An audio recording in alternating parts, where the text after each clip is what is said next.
Amigos chimberos, ¿cómo están? Muy buenas noches. Como todos los sábados, juntándonos de nuevo con la gente, Julio, Juan Carlos, el amigo Ruelas y Erwin Gómez. El tema de hoy, el coyuntural que estamos viendo ahorita, es el tema la venida del Papa. Empecemos la chimba. Bueno, el Papa nos visita por primera vez Francisco, pero es el segundo Papa que llega al Perú. Hay mucho debate en el ambiente político, social. Primero, la problematización si el Perú es un país laico o es un país con alguna fe religiosa, ¿no? Eso se ha discutido fuertemente. Y lo segundo, que estos días ha estado en el tema de conversaciones, lo que el Papa dijo aquí en su llegada tanto en Lima y luego también en Puerto Maldonado, que en muchos de los casos ha temado el tema de corrupción, el tema de medio ambiente, el tema del relacionamiento del Estado con la sociedad, o sea, más allá del discurso religioso. Entonces, esta noche, pues, en la chimba abordemos justamente este modo Papa en el Perú que está generando debate. ¿Qué dicen? Bueno, efectivamente, más que la presencia, el discurso del Papa es lo que está poniendo de cabeza a todos los sectores que de una u otra manera están relacionados o que tienen que ver con el poder en el Perú, ¿no? Porque cuando hablas del medio ambiente, entonces también estás tocando a las grandes empresas que hacen procesos extractivos en el Perú o que hacen transformación también y que no respetan los estándares internacionales del cuidado del medio ambiente. Por otro lado, también la presencia del Estado ha sido un tema bastante fuerte, fundamentalmente en el encuentro que ha tenido el Santo Padre con los pueblos originarios de la Amazonía. Y ahora en Trujillo, bueno, también ayer en Palacio de Gobierno, el Papa les ha dicho claramente a toda la clase política de que si no toman una decisión de desterrar la corrupción, entonces están llevando al país a la destrucción del sistema. Y en Trujillo también lo ha vuelto a decir, a tal extremo que ha dicho: no dejemos que nos quiten la esperanza, ¿no? O sea, es una expresión en términos políticos que venga de parte del padre, que aparte de ser la máxima autoridad de la Iglesia mundial, al mismo tiempo también es jefe de Estado, ¿no? Porque él es jefe del Estado Vaticano, ¿no? Entonces también tiene una connotación política bastante fuerte, y yo supongo que el día de mañana los especialistas en relaciones internacionales van a recrear bastante este tema, ¿no? O sea, es un papa bastante radical, en el sentido de que le llama la atención a las autoridades en los lugares que va, y no es solo el caso peruano. Todos los países donde ha ido siempre ha incidido mucho sobre problemas no coyunturales, sino problemas arraigados en el Estado y en la sociedad, ¿no? Claro, como hay algunos analistas que han colocado este tema, ¿no? Cuando dicen interpretar el Evangelio, ¿no? Significa hacer una hermenéutica, ¿no? Y la hermenéutica es una interpretación entre lo que dice la Biblia, entre lo que pasa en el contexto y al mismo tiempo desde la persona quien fundamentalmente hace esta interpretación. O sea, ningún discurso, por parecer que sea político, no puede escapar de estos contextos en el que vivimos en el país, ¿no? Imagínate el Papa hablando de algunos temas que esté fuera de contexto. No tendría sentido, ¿no? Como que pronto también ahí hay un manejo del discurso sumamente interesante, fundamentalmente en este tema de la corrupción, ¿no? Debe ser bastante difícil, seguro, estar en el lugar de PPK, ¿no? Cuando te lo hice de frente, oye, el tema de corrupción es un tema que quita la esperanza, que genera vulnerabilidad a los sectores más empobrecidos en el país, porque finalmente la corrupción toca este sector sumamente excluido, ¿no? Pero parece que le ha gustado, ¿no? Porque fue a Madre de Dios, e incluso la ministra del Ambiente declaró que estaba yendo con el presidente, eso lo dijo en radioprogramas, que estaban con el presidente porque iban a escuchar, ¿no?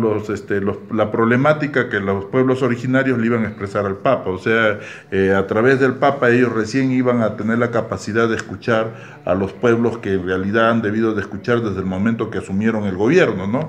Y ahora nuevamente ha ido a Trujillo, también a escuchar lo que dice la juventud seguramente y lo que reclama el norte sobre el tema de su reconstrucción, el tema de violencia y la ausencia del Estado sobre estos dos problemas que son muy fuertes en el norte. ¿Y el tema del Papa a PPK la ha beneficiado políticamente o como dices, ¿no?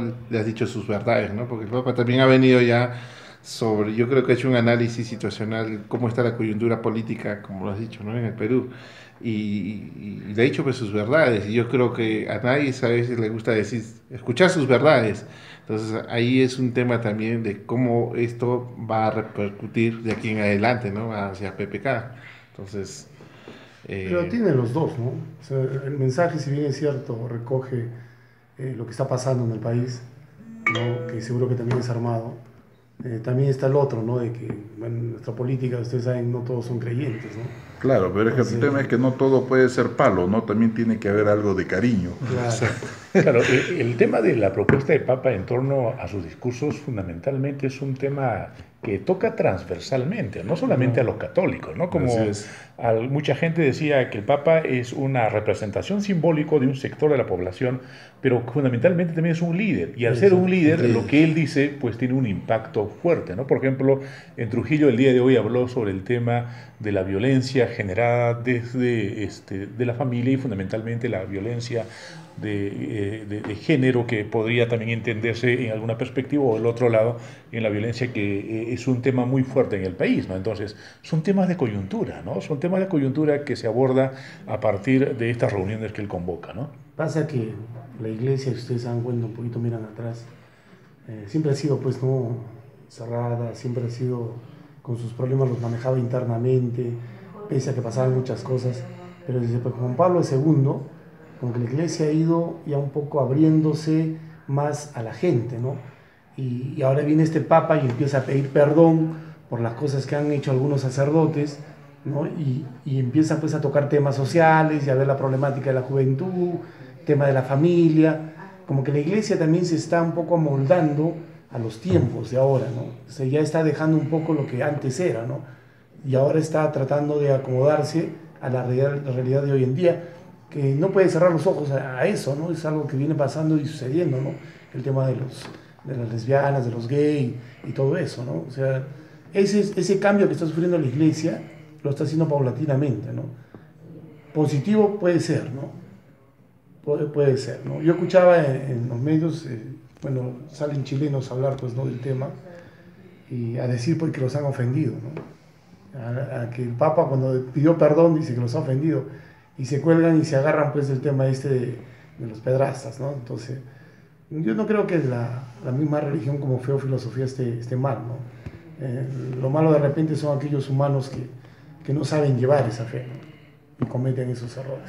Claro, pero a ver, no te olvides que la iglesia son todos los fieles, o sea, la iglesia no es el Papa, la iglesia no es el párroco, o la iglesia no es la infraestructura, no es el templo. La iglesia son todos los fieles que pertenecen y que tienen una declaración confesional en función a determinada doctrina o a determinada corriente doctrinaria, ¿no? Porque sabemos bien que dentro de la doctrina cristiana hay una serie de corrientes adicional a la católica, ¿no? Entonces, ¿qué es lo que sucede? Por ello es que tiene que cambiar, porque la iglesia también es parte de la sociedad, la iglesia no es una isla de la sociedad, ¿no? Eso por un lado. Y por otro lado es que también ha dependido quién gobernaba la iglesia, ¿no? Porque también las tendencias en la iglesia tienen sus propios gobiernos, ¿no? Cuando gobernaba o tenía una predominancia el Opus Dei, entonces los temas sociales eran un poco cerrados para la iglesia, ¿no? Ahora que gobiernan los franciscanos, los jesuitas, ¿no? Que son de la corriente de San Francisco de Asís, ¿no? Entonces es una corriente mucho más, más popular, más ligada al pueblo, ¿no? En tal sentido que se ha puesto en la agenda de la iglesia. En este momento se ha puesto todo un debate sobre la religiosidad popular, ¿no? O sea, se está buscando hacer una interpretación de la expresión de las manifestaciones religiosas a partir de cómo se ha venido dando esos mestizajes en las expresiones producto de los encuentros de diferentes culturas. ¿Estaríamos hablando de la teología de la liberación? No, estamos hablando de cómo, por ejemplo, en Puno y en las zonas altas de acá de Arequipa, ¿no es cierto? Rezamos el Padre Nuestro, rezamos las oraciones marianas y al mismo tiempo hacemos pago a la tierra.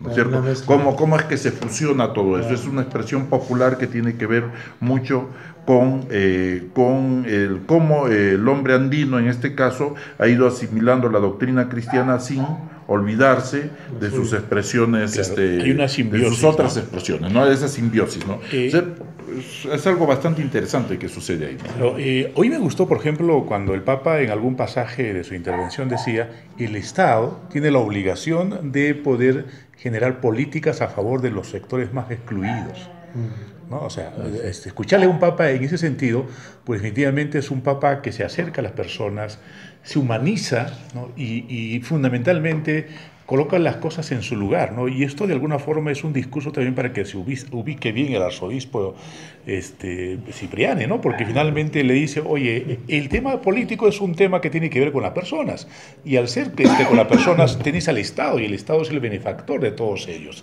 Entonces, y la idea es de cómo pensamos en los sectores más excluidos y colocamos a favor de ellos los temas políticos, ¿no? Y ahí hay un discurso que me parece interesante, es decir, hay una cosa es la parte divina, y una cosa es la parte humana terrenal, que definitivamente debe ser solucionado por las políticas del Estado, ¿no? Que no están bien implementados. Y ahí fundamentalmente el tema de la corrupción. Entonces, esta visita pues nos hace reflexionar mucho, ¿no es cierto?, a todos los que somos católicos y no católicos, de cómo debemos hacer la lectura de nuestra realidad. Y no necesariamente verlo como los medios de comunicación a nivel de Lima te hacen ver solamente un solo ángulo, ¿no? O lo que les interesa, ¿no? Entonces, aquí pues definitivamente PPK está saliendo un poquito mal parado, a pesar que él se ha querido colgar casi de toda la visita y ha estado en todos los sitios, pero que finalmente le está devolviendo un discurso, ¿no?, en la escena política, y decir: mira, esta es la realidad, estos son los problemas. Y después de esto, post la visita de Papa, definitivamente van a haber varias lecturas y también al mismo tiempo seguramente algunas posiciones ahí encontradas en todos los niveles, ¿no? Lo que decía justamente Ruelas, ¿no? ¿Cuánto o en qué posición o en qué condición deja la visita del Papa a PPK? Yo creo que lo que el Papa hace es su trabajo, ¿no? El de un líder religioso, pero que al mismo tiempo profesa una doctrina que está muy ligada a la realidad de cada pueblo y que está ligada a la realidad de sus propios fieles, ¿no es cierto? Pero por otro lado, PPK, que trata de colgarse de la sotana del Papa, como tú dices, sale muy mal parado, ¿no? Al extremo que, por ejemplo, llega el Papa y le presenta una maqueta del hospital que se va a construir en Manchay, ¿no? Manchay, que es un pueblo que está sentado hace más de 30 años y que viven en la extrema pobreza. Entonces, porque viene el Papa justamente son los jesuitas los que han hecho un gran trabajo de evangelización y de ayuda social en Manchay, ¿no? Entonces viene el Papa y les presenta la maqueta y le dice: y el hospital se va a llamar Francisco, ¿no? Entonces, o sea, mira en qué extremo estamos, ¿no? Se va Madre de Dios y él se va a escuchar qué es lo que le presentan los pueblos originarios como problemática al Papa, para que luego de escuchar lo que le dicen al Papa, él como presidente de la República busque resolverle el problema. Entonces, estamos en una situación donde nuestro líder local, que es el presidente de la República, no tiene reflejos. Simplemente no hay reflejos, no está actuando. Ahora, ¿qué va a pasar cuando se vaya el Papa? Cuando se vaya el Papa, va a pasar el modo Papa en el que está todo el Perú, y los políticos van a regresar nuevamente a sus propios intereses, que son los intereses diferentes a los que tiene el pueblo, ¿no? Nuevamente los Fujimoris van a seguir peleándose, la izquierda también, por un lado se van a seguir peleando y por el otro se van a tratar de unir con otros sectores también de izquierda, y los sectores de centro y de derecha también van a jugar sus propios intereses. El APRA también, ¿no? Lógico, el APRA también va a seguir peleándose con los apristas que están entrando al gobierno. Cada día están entrando más apristas, y yo supongo que los convocan por sus capacidades, ¿no? Y si es así, a un nivel de desorganización y de falta de dirección política en el partido, mejor se deberían de quedar callados, porque el APRA en este momento funciona como un club de amigos y no como un partido político, ¿no? Y es verdad, ¿no? La falta de reacción del Estado O sea, ¿qué pasa? ¿No? Por ejemplo, va a Cocachacre y dice, ¿no? Ah, necesita un hospital, les vamos a poner eso. Hasta ahorita del hospital no hay nada. Es que de una discurso promesa. nomás. Y la represa. Y lo de la represa igual, ¿no? Fue otro discurso. El agua, ¿no? Y el desagüe. El agua y el desagüe que si no es el alcalde allá que está empujando el tema, va a Lima, viene acá, tampoco sale. Está quedando sin Porque si bigotes. fuera por parte del gobierno, se queda en nada, ¿no? Entonces vemos que no hay capacidad de reacción del gobierno de ejecutar lo que promete, ¿no? Claro, miren, de la visita justo en la mañana revisando las noticias, sube 2.7 el combustible. Entonces se va el Papa, como dices, regresamos a nuestra realidad del día. Vamos a estar con subas, PPK y no sé en qué terminará nuestro amigo PPK, pero creo que por ahí están hablando de que Martín Vizcarra realmente va a subir la presidencia. Claro, con PPK es una situación pues definitivamente no sabemos qué va a pasar, ¿no? Lo cierto Sí, es realmente no se sabe. Pero mucha gente asegura que probablemente no acabe su gestión por muchas circunstancias que él mismo está creando, ¿no? Pero volviendo un poco al tema de Papa, en los medios de comunicación y fundamentalmente las redes sociales también ha habido una reacción bastante virulenta, bastante fuerte contra la presencia de Papa y también algunas prácticas del catolicismo en el Perú, fundamentalmente algunos grupos religiosos o diremos tendencias que existen al interior por estos temas, ¿no? de la tendencia mismo de los que están al interior con los temas de violación, como es el caso esencialmente de los sodalicios en el Perú, que también en Chile ha sido un tema, ¿no? Entonces, ese tema también es interesante abordarlo, ¿no? O sea, realmente esa tendencia virulenta, incluso en algunos momentos sumamente agresivas, refleja nuestra realidad peruana, nuestra idiosincrasia, nuestra forma de pensar. A ver, en el tema del sodalicio y sus problemas, no te olvides que es un tema que está posicionado en un sector social bastante definido, que es la clase alta, ¿no? Es el sector A del país, ¿no? Y la bronca, ha habido abuso, definitivamente que ha habido abuso, ¿no? Pero la bronca no es tanto por el abuso. La bronca es porque a la final la iglesia le terminó metiendo la mano a la clase social A, o sea, a los pitucos del Perú, y cuando los hicieron comer tierra, entonces, o sea, los hicieron pisar su realidad, no estuvieron preparados para asumirla, y es ahí donde se da la contradicción, ¿no? Y eso es lo que yo pienso en el tema, ¿no? En el tema concreto, ¿no? Porque, a ver, dime tú,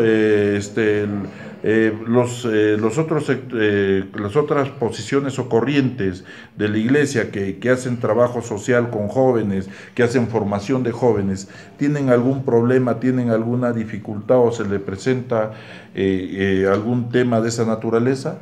Puede que exista por ahí temas aislados, porque no se olviden que los sacerdotes también son seres humanos, ¿no? Y puede que se presente por ahí un tema aislado, pero eso no es la iglesia, pues. Claro. Ese es el comportamiento de un ser humano que la iglesia como institución le ha dado su representación para que cumpla su misión de evangelización y de guía de su rebaño, de su pueblo, ¿no?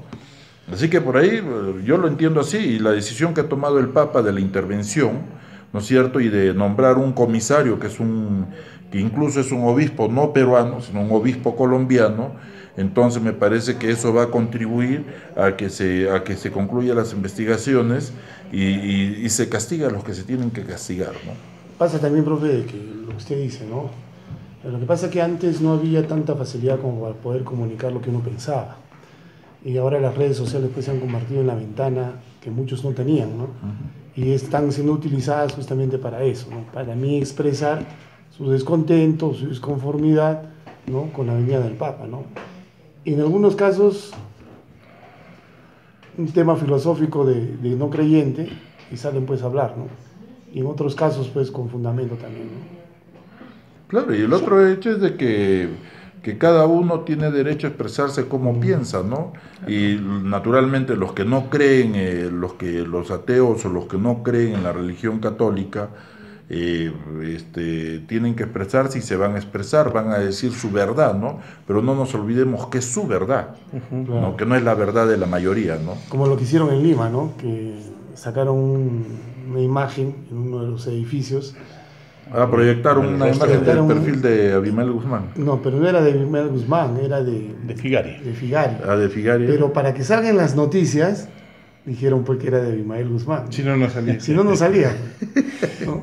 Sí. Ahí han manejado también el tema de comunicativo. Claro, totalmente de acuerdo. O sea, de hecho que hay una libertad de expresión, también hay libertad de confesión y libertad de ideas. En las redes. ¿No? En las redes y en todos los sitios. Pero lo deplorable es acá que pues el hecho de que yo sea antipapa o antirreligión o ateo no significa ser agresivo, ¿no? Claro. Yo creo que la postura crítica es simplemente ver una perspectiva de la realidad, pero fundamentada en algunos Como en hechos y en algunas ideas, ¿no? Entonces, yo creo que ahí sí había que hacer la crítica a aquellos que se esconden bajo el anonimato como para poder diatribamente Tirar la piedra, ¿no? Pero, sin embargo, un acto responsable, pues, definitivamente se necesita y eso es importante corregir, ¿no? Bueno, pues esto son las consecuencias que nos está trayendo el modo papa. Las repercusiones y yo me acuerdo cuando llegó Juan Pablo, yo fui para verlo, pero cuando pasó por la línea de aviación, la experiencia en ese momento que todavía era joven, el solo hecho de verlo me emocionó bastante, ¿no? Porque es una figura pública, es un líder mundial, ¿no? Y encima encierra muchas cosas que a ti te atraen, ¿no? Como persona, como creyente. ¿No? Como creyente sobre todo, ¿no? Muy interesante me pareció a mí esa experiencia que tuve de niño que nunca me voy a olvidar y que de seguro hoy en día también están teniendo muchas personas, ¿no? Muchos jóvenes especialmente. Y muchos jóvenes también, ¿no? Claro, ahora también los lugares que ha elegido son bastante simbólicos, ¿no? El de Puerto Maldonado se justifica totalmente. Ahí hay una mirada definitivamente de los jesuitas y que nadie se lo haya pensado. Lo de Trujillo también, porque es una zona altamente convulsionada, violenta. Y también, altos índices de violencia. Altos índices y el discurso justamente hasta orientado, ¿no? Y Lima finalmente, que siempre va a ser un cajón de repercusión, ¿no? Entonces, yo creo que esta visita ha estado muy marcada, muy elegida, sumamente orientada en cada una de las cosas que tenía que decirse. Yo creo que el Papa nos ha dado una gran lección de cómo debemos un poco mirar también el entorno político y ver cómo escuchar y cómo recoger las ideas y devolver a la gente, ¿no? Lo que la gente llama eso, ¿no? La esperanza, ¿no? El discurso de la esperanza, de la fe. Y creo que de eso nos adolecen mucho los políticos y también los líderes religiosos, ¿no? De cómo le devuelves la esperanza a la gente, ¿no? Y muchos dicen es lo último que se debe perder, la esperanza, pero con estos políticos yo creo que muchos han perdido. No, pero ya no se trata de lo último que debemos de perder, sino se trata de no solo escuchar, sino practicar lo que nos dice el Papa, ¿no? Claro. No nos dejemos robar la esperanza, ¿no? O sea, y ese es un llamado bastante fuerte. ¿Por qué? Porque te está diciendo de que te pongas de pie, que levantes la voz y que digas un momento, hasta acá llegó tu juego de intereses, hasta acá llegó tu accionar, y de acá para adelante, si no accionas correctamente, entonces la historia tiene que cambiar. Eso es lo que está diciendo. O sea, esperemos ser protagonistas. Así es. O sea, no mirar desde la tribuna, sino así es, hay que entrar a la cancha, ¿no? Y ojo que ya se acercan también las elecciones municipales, regionales, ¿no? Sí. Ojalá que sirva de reflexión para todos nuestros amigos. Y como dicen, no mirar desde la cancha o que no importa que lo hagas, ¿no? Hay que comprarse el pleito. Si queremos tener fe, hay que comprarse el pleito y plantear. Bueno, amigos chimberos, estamos acabando. Pero antes de eso, ¿sabes qué? Hay que estar preparados porque mañana yo estoy seguro que el Papa nos va a tener muchas más noticias, ¿no? Yo no creo que se haya terminado haya terminado de expresar todo su mensaje político su mensaje como líder del mundo, pero con alto contenido político y esperanzador, que es lo que necesita nuestro pueblo, ¿no? Muy bien, los saluditos a ver en la última parte. Sí, yo quería culminar con dos cosas, ¿no? A modo de resumen, con lo que ha dicho el ciudadano, ¿no? El tema es que no nos dejemos robar la esperanza, ¿no? Que sigamos creyendo que sí se puede. Y la otra, que decía el profe, ¿no? En el sentido de que no hay que atacar con violencia. No, si yo no soy creyente, si yo no creo en esa forma de pensar, creo que la mejor forma es respetando la forma de pensar de los otros. Así como también nosotros, los católicos, en algún momento respetamos a otros líderes que no son católicos, ¿no? Así es. Muy bien, y yo quiero en esta última parte, aunque sea un poco retrasado, dar un saludo a todos los asequialteños, pues que han estado de aniversario, ¿no? Y están preparando ya el Apuglia, y seguramente ahí nuestro amigo Coco y Delfor están ya afinando Chino Rondón para justamente tener que recuperar una vez más, ¿no?, la identidad del carnaval lonco, ¿no?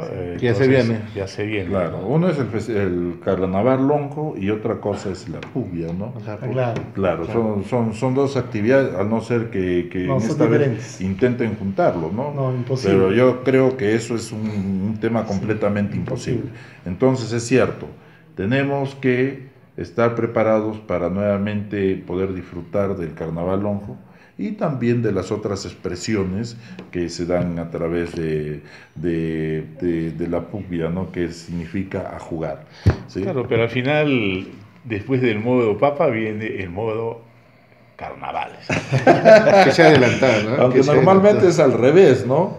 Normalmente primero son los carnavales y después de los carnavales empieza la cuaresma, ¿no es cierto? Claro, acá se está, por eso, acá se está dando al revés. Que se adelantan, ¿no? Sí. Muy bien, amigos, tenemos que concluir. Bueno, terminamos un sábado más. Esperamos que el sábado que venga también estemos presentes con más compañía. Ojalá que se invitaremos a más personas. A Lupito, Oscar, el hoy que todavía falta. Están de vacaciones en la playa. Todavía siguen en la playa. Y seguiremos chimbando. Hasta una próxima entonces. Caimeñas, guapas muchachas arequipeñas, son hijas del Mistí, tierra hermosa del sur.